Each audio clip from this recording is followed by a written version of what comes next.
क्या आपने कभी सुना है कि कोई माँ मरने के बाद भी अपने बच्चों को ढूंढती है?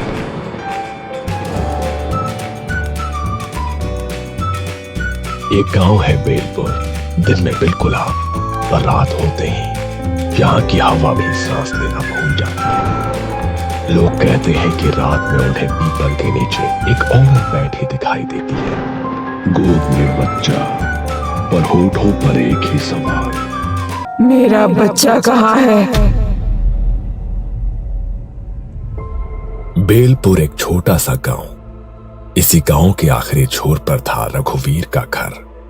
बाहर से देखने पर साधारण, पर अंदर एक औरत रोज जिंदा दफन होती थी। उसका नाम था अंजलि। अंजलि की शादी को 8 साल हो चुके थे। शादी के पहले हफ्ते से ही उसे समझ आ गया था कि ये घर उसे बहू नहीं, एक गुलाम समझता है। तेरे बाप ने क्या दिया था? 2 बर्तन और एक पुरानी अलमारी। अंजलि चुप रहती है। शायद कल सब ठीक हो जाएगा। लेकिन हर कल पहले से बदतर हो गया।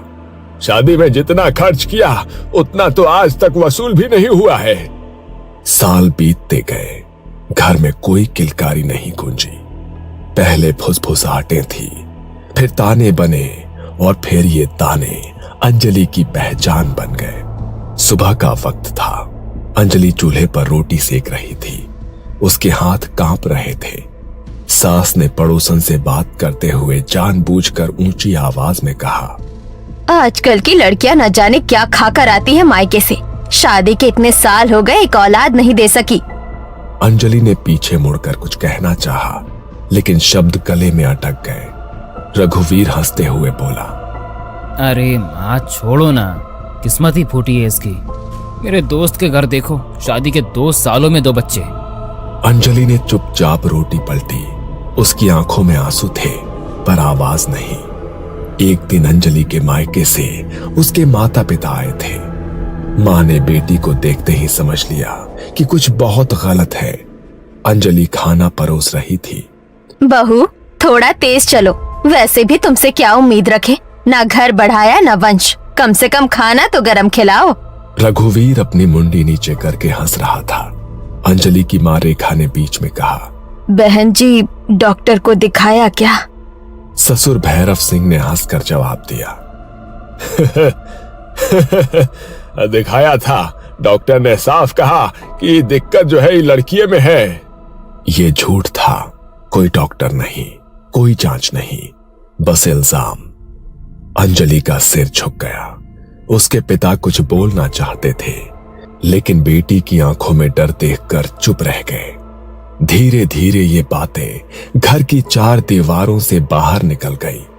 कुएं पर पानी भरती औरतें उसे देखकर कहती, वही अंजलि है ना? हाँ, इसकी सास कहती है ये बांझ है, इसके पति की दूसरी शादी होनी चाहिए। अंजलि जहां जाती उसे अपनी पीठ पर लोगों की उंगलियां चुभती महसूस होती। एक रात अंजलि अकेली बैठी थी, हाथ पेट पर रखे हुए। उसे सारी बातें याद आ रही थी। बांझ है, ये वंश मिटाने आई है। ऐसी औरत को तो घर में रखना भी पाप है। अगर मैं माँ बन पाई तो क्या सब बदल जाएगा? उसे तब नहीं पता था कि उसकी कोख खाली नहीं थी, लेकिन उससे पहले समाज ने उसे बांझ घोषित कर दिया था, और यही वो जहर था जो उसकी आत्मा में धीरे धीरे भर रहा था। हर ताने के साथ अंजलि की आत्मा में एक दरार पड़ती गई। 5 साल बीत चुके थे, जिनमें अंजलि ने हर ताना, हर मार चुपचाप सह लिया था, क्योंकि उसके मन में एक ही बात चल रही थी, अगर बच्चा हो गया तो सब ठीक हो जाएगा। रात को जब रघुवीर शराब पीकर आता, औरत है तू, पर अगर बच्चा नहीं दे सकी तो किसी काम की नहीं। वो उसे पीटता, कभी दीवार से पटकता, कभी बाल खींचता। अंजलि रोती नहीं थी, बस मन में यही दोहराती, बस एक बार गर्भधारण हो जाए, फिर शायद सब बदल जाए। लेकिन रघुवीर की शराब, उसकी मार और अंजलि का टूटता शरीर, इन सब के बीच गर्भ ठहरना आसान नहीं था। शादी के 5 साल बाद एक सुबह अंजलि को उल्टी हुई। उसने डरते डरते अपने पेट पर हाथ रखा। डॉक्टर ने कहा, बधाई हो, आप मां बनने वाली हैं। उस दिन अंजलि देर तक आईने के सामने बैठी रही। पहली बार उसके चेहरे पर सच्ची मुस्कान थी। मेरे अंदर कोई है। उसने भगवान को धन्यवाद दिया।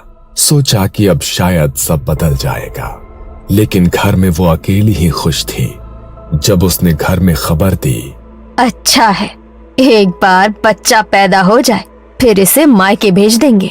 हमें तो बस वारिस चाहिए, इसका बोझ हम क्यों उठाएं? बच्चा हमारा होगा, तू तो बस जरिया है। अंजलि का दिल उसी पल टूट गया। गर्भवती होने के बावजूद उसकी जिंदगी में कुछ नहीं बदला। सुबह से रात तक झाड़ू, पोछा, बर्तन, चूल्हा और भारी पेट के साथ पानी के घड़े उठाना। गर्व है, कोई बीमारी नहीं। खाने में अक्सर बासी रोटी, कभी कभी बस पानी। कई रातें बिना कुछ खाए गुजारी। शरीर सूखता जा रहा था, हड्डियां दिखने लगी थी, लेकिन उसके पेट के अंदर एक जान बढ़ रही थी। अंजलि का शरीर मरने की ओर बढ़ रहा था और उसका बच्चा जन्म की ओर। रात को उसे अजीब सपने आने लगे। कभी वो खून से लथपथ होती, कभी कोई उसकी कोख से बच्चा खींच रहा होता। मेरा बच्चा मतलब। एक दिन सुबह सुबह अंजलि डॉक्टर के पास से लौटी थी। डॉक्टर ने साफ कहा, कमजोरी बहुत ज्यादा है, खाना ठीक से नहीं खाओगे तो बच्चा और तुम दोनों खतरे में रहोगे।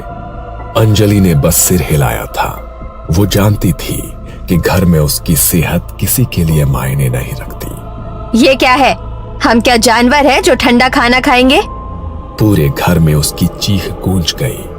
अंजलि घबरा गई। माँ जी, डॉक्टर के यहाँ से आई थी, थक गई थी, अभी गर्म कर देती हूँ। ससुर ने बिना कुछ कहे थाली को जोर से धकेल दिया। थाली उलट गई, दाल फैल गई, रोटी जमीन पर गिर गई। नाक कटवाने आई है? बांझ थी, अब गर्भ में भी अकल नहीं आई है। और तभी रघुवीर उठा। उसकी आंखें लाल थी, मुंह से शराब की बदबू। जानबूझकर करती है ये सब, हमसे बदला ले रही है। पहला थप्पड़ पड़ा, अंजलि लड़खड़ा गई। दूसरा थप्पड़, फिर लात, कोई बचाने नहीं आया। अंजलि चिल्लाई, माँ जी, बाबूजी, मुझे बचाओ। लेकिन शांताबाई और ससुर चुपचाप बैठे देखते रहे। रघुवीर रुक नहीं रहा था। घूंसे, लात, दीवार से टकराता शरीर। अंजलि जमीन पर गिर पड़ी। उसने दोनों हाथ अपने पेट पर रख लिए। मेरे पेट में बच्चा है, उसके लिए तो रुक जाओ। लेकिन चीखते चीखते अचानक अंजलि शांत हो गई। उसकी जान चली गई थी। पूरे कमरे में सन्नाटा। सिर्फ एक बात, अच्छा हुआ झंझट खत्म, लेकिन इसे ऐसे ही नहीं छोड़ सकते। अगर किसी को पता चल गया तो पूरा गांव सिर पर चढ़ जाएगा। पुलिस, पंचायत और फिर बदनामी अलग। शांताबाई ने अंजलि की लाश को घूरते हुए देखा। उसकी आंखों में न डर था, न पछतावा। कोई संस्कार वंस्कार नहीं होगा। चिता जलेगी तो पूरे गांव को बताना पड़ेगा, झूठी चिंता दिखानी पड़ेगी। थोड़ा रुक कर वो बुदबुदाए, कल मोही बच्चा लेकर चली गई। रघुवीर चुप था। शराब का नशा अब उतर चुका था। उठा इसे और पीछे खेत में गाड़ दे, सुबह तक कोई निशान नहीं रहना चाहिए। रघुवीर ने अंजलि के शरीर को उठाया। उसके हाथ अब भी पेट को पकड़े हुए थे, जैसे वो मरने के बाद भी अपने बच्चे को बचा रही हो। रघुवीर का हाथ एक पल को कांपा, लेकिन वो रुका नहीं। उसने अंजलि को उठाया और पीछे के दरवाजे से बाहर निकला। खेत में अंधेरा था। रघुवीर ने एक गड्ढा खोदा और अंजलि को उसी कपड़े में गाड़ दिया गया जिसमें वो मरी थी। न कोई मंत्र, न कोई अग्नि, न कोई अंतिम शब्द। ऊपर खेत, नीचे एक मां और उसके गर्भ में अधूरी जिंदगी। रघुवीर वापस आया, हाथ धोए। तीनों ने चुपचाप खाना खाया। तीनों अपने अपने कमरों में सोने चले गए, जैसे कि कुछ हुआ ही ना हो। जैसे घर में कभी अंजलि थी ही नहीं। 3 दिन बीत गए थे, घर में अंजलि का नाम कोई नहीं लेता था। खेत के पीछे की मिट्टी अब बैठ चुकी थी। पर तीसरी रात, आधी रात के करीब शांताबाई की नींद टूटी। कानों में छोटे बच्चे की आवाज गूंज रही थी। ये किसकी आवाज है? कहीं बच्चा रो रहा है? कौन सा बच्चा? सो जा। लेकिन आवाज रुकने का नाम नहीं ले रही थी। धीरे धीरे वो आवाज पूरे घर में फैल गई। अगली सुबह गांव के चौराहे पर लोग इकट्ठा थे। कल रात मैंने देखा पीपल के नीचे एक औरत बैठी थी और वो रो रही थी। अब मैंने भी सुना किसी के रोने की आवाज आ रही थी। मैंने भी देखा, लेकिन चेहरा साफ नहीं दिखा, पर गोद में कुछ था। गांव में बात फैल चुकी थी कि रात में कोई औरत दिखाई देती है। रघुवीर के घर में अब रातें सबसे डरावनी हो चुकी थी। कभी किसी के जोर से चिल्लाने की आवाज आती, कभी ऐसा लगता जैसे कोई असहनीय दर्द से कराह रहा हो। माँ, आपने सुना? हाँ, हर रात। एक रात भैरव सिंह को आंगन में अंजलि बैठी दिखी। गोद में एक बच्चा, वो उसे झुला रही थी। अंजलि। पलक झपकते ही वहां कोई नहीं था। हर रात उन तीनों के लिए एक सजा बन गई थी। डर के मारे तीनों एक ही कमरे में सो रहे थे। एक रात सभी सो रहे थे, दरवाजा बंद था। अचानक कमरे में ठंडी हवा आने लगी और खिड़की हवा से खड़खड़ाने लगी। तीनों का दम घुटने लगा। माफ कर दे अंजलि, गलती हो गई। अंधेरे में अंजलि की आत्मा खड़ी थी।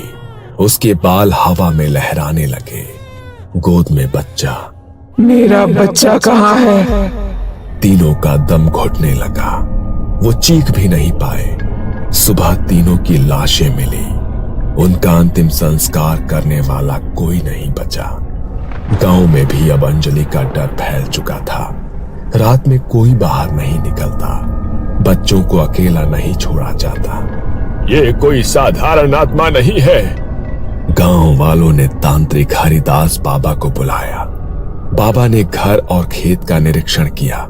ये आत्मा अंजलि की है। गांव सन्न हो गया। बाबा ने मिट्टी सूंघी। यही दफनाई गई थी वो। गांव वालों ने अंजलि के माता पिता को बुलाया।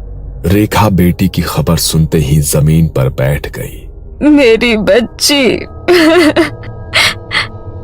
हरिदास बाबा ने कहा, गर्भवती आत्मा को शांत करने के लिए उसे वो देना पड़ता है जो उसके लिए सबसे प्रिय हो।